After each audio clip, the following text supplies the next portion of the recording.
see, to all my wonderful church people, all right, like this one, like this Oga and his Ogas, all these bishops and all these men in clerical color that are building this gigantic structure. I want you to understand that you think your building is the biggest, you think that your building is something that is supposed to be celebrated, and you're shouting. Please just take a look, man. Please take a look. Are you seeing this? This is a mega church, Akron, Ohio, a Baptist church. Abandoned. Nobody's there, man. It's done. It's dilapidated now. It's crumbling. It's just outrightly filthy. Once upon a time, in its heydays, it used to be beautiful. It used to be wonderful. People came from all over the place, 10,000, 20,000. People came to attend this church. It started somewhere around the 1930s. All right. And it grew and grew and grew. Dallas Billington, that was the founder of the ministry. It grew and grew and became mighty. It became a symbol of greatness. People celebrated the building. But, well, just like that, that building is now empty. There is nobody there anymore. It's basically dilapidated. And if you think that there's anything else that is happening out here, or something had not happened in the past, believe me, this was a powerful ministry.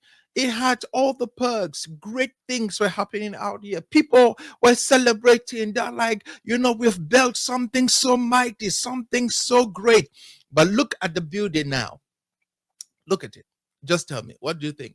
I'm talking to all of these guys who are mega churches, building the ark, building God knows what. We have the largest church in the world, church auditorium in the world. You are not the first, man. You're not the first. You absolutely are not the first. This ministry was great, so big. I mean, until they had basically an audio department, division in the church. They had tapes, they have audio tapes, they had everything. Well, I know. You're telling me, you're kind of jealous because you can't build this. Well, what I'm trying to say to you is this: it's not that important.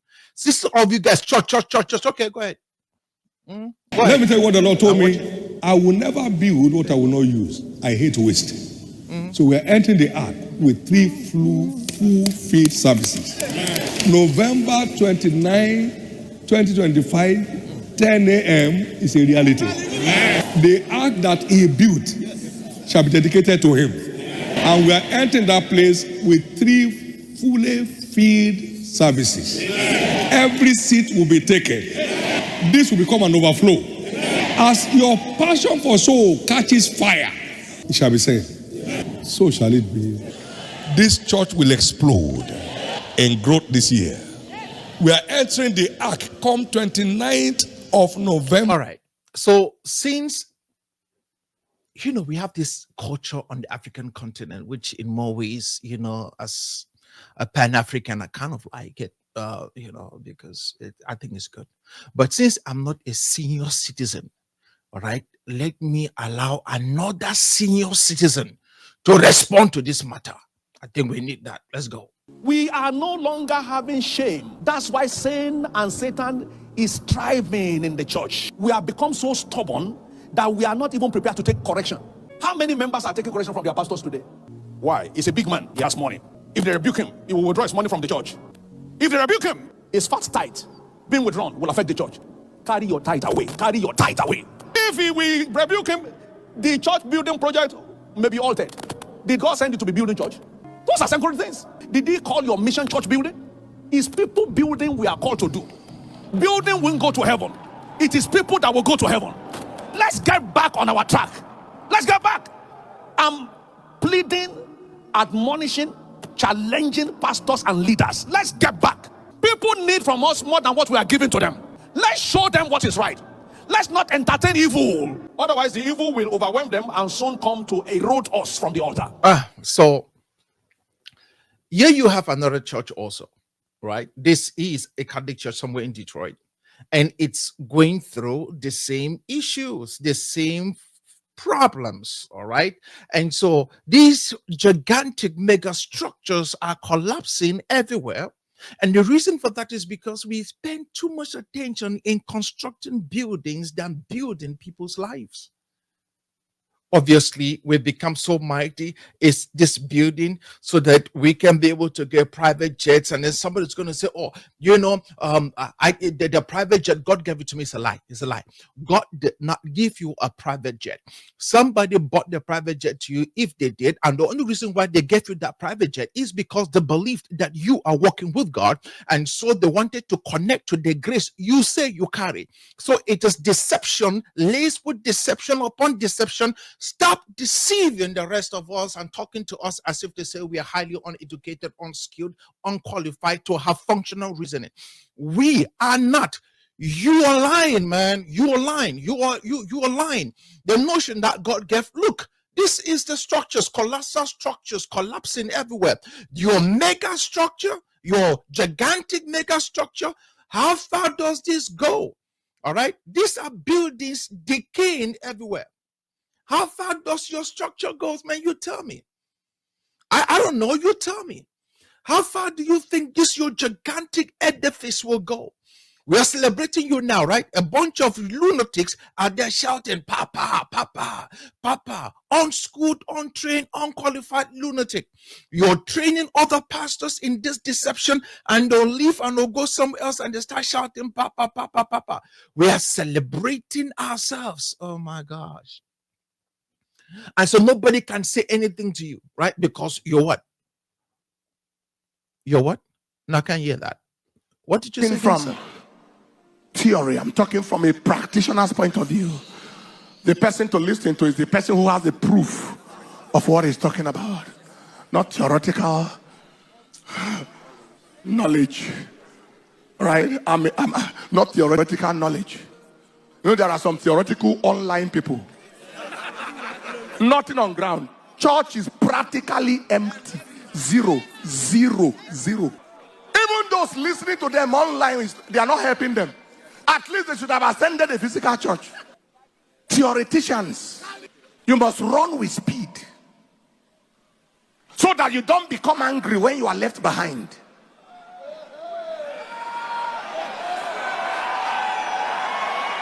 Bomb is dropping. Oh.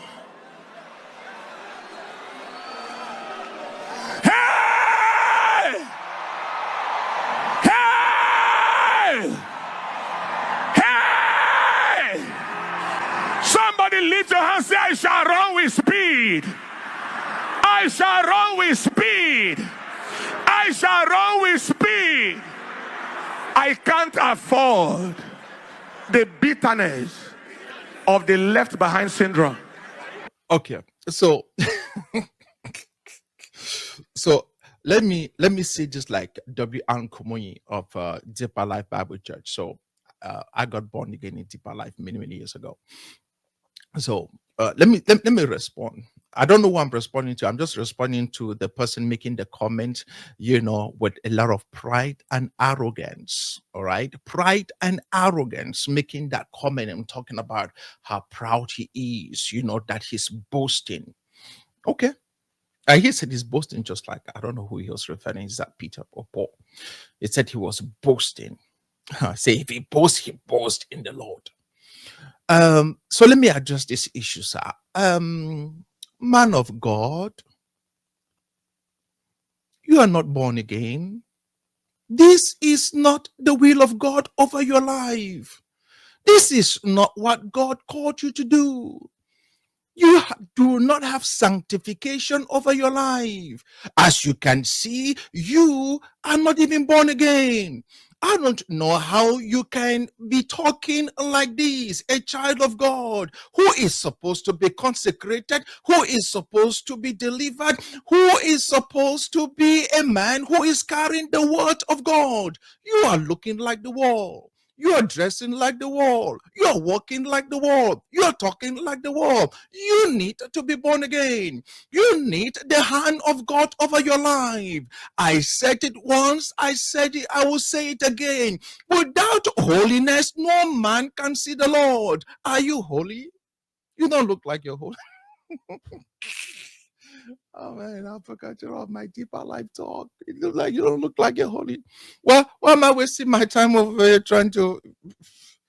I know of somebody who is highly educated, highly skilled, have the capacity. He can say whatever he wants to say, and he can be able to basically answer this thing by himself. So let me allow Dr. Abel Damina to basically handle this matter all by himself. What's my business? Others and all the prosperity Pentecostal pastors teamed up and ganged up against me across Africa. Don't invite Damina. Let him be drained. Let's see how he will preach that nonsense. They shut all their doors and thought I will become broke and poor and I would just be begging. And I guess now they are confused. Now they are confused. Because first of all, I don't even need their churches. I don't need anybody's pulpit. I can't even service Power City enough. True or false? How many campuses can I visit? How many? Even if I'm going to preach in the campuses of Power City one day every day of the year, I don't have the time enough. So who cares? Carry your pulpit. Eat your pulpit. They say my church is empty. Behold the ghosts.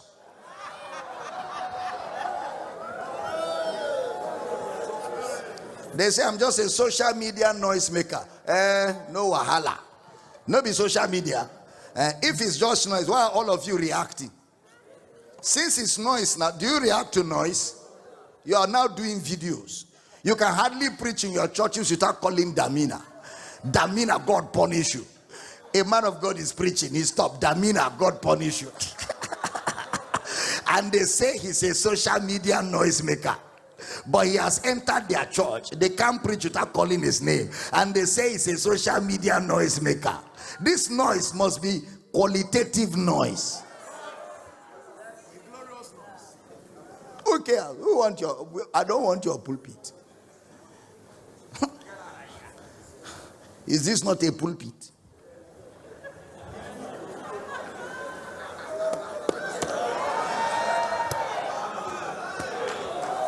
Is this not a pulpit? Okay, so please remember, build people. Stop creating and building these mega structures to feed your ego. Build people. Do something meaningful. Don't try to be outlandish on basically exalting self rather than trying to be able to do that which is good and that which is worthy. The idea that you're building this gigantic structure in honor of the Lord is as ludicrous, all right, as me believing that somehow someone like Saddam Hussein or any of these Arab leaders have any interest in Christianity. You are not. What you're building is for yourself. And it's okay maybe if you just come out and see that. But the idea that the Lord said nothing. No, the Lord did not say anything. The Lord did not say anything. If the Lord said every other what? The Lord, what? No.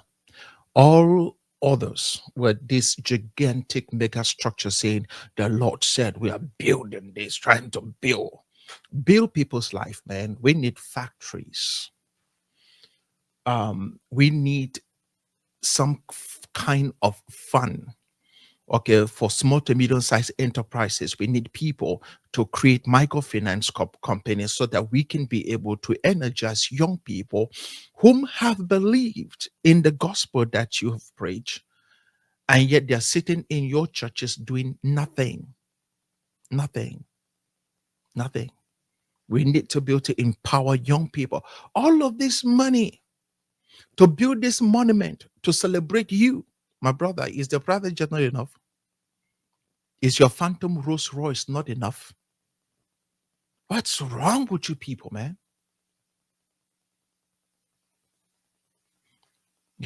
I mean, if you're a medical doctor, please, do something. Give somebody an ice cream. That's legitimate. Stop faking miracles. If you are a lawyer, be of great help and great service to people who are falsely being locked up because they speak against pastors. All right? Whatever it is, man, do something. Just don't sit there and build this humongous structure in celebration of your stupidity. This is not about God, man. It's not about God. It's not about God. When I came along in the early 90s, this is not what we sign up for, man. This stuff, this is not what we sign up for. This is insane. This is not what we sign up for. We got something a whole lot better than this garbage. This is not Christianity. This version of your Christianity is in antithesis to what the scriptures actually believe. So, remember, these buildings, they too, at some point in time, in the future, will collapse. It's a fact. Look around you and look around the world. Have you asked yourself, maybe you just read some books like The God Generous and ask all these great men, William McPherson, okay, people like Seymour, all right, people like McDowell, you just name it. Charles Grandison, Finney, we're talking about John Wesley, Charles Wesley, mega structures, Big Ten meetings. Where are the tents? Where are the structures, man? Do you think you're better? At least they were not faking it in their days. You're faking it, and trust me, you're not just building on sand. You have constructed this mega structure hanging on straw. Sand is better. Straw, like hay, the one that cows eat, hay, grass. Sooner or later, we will know.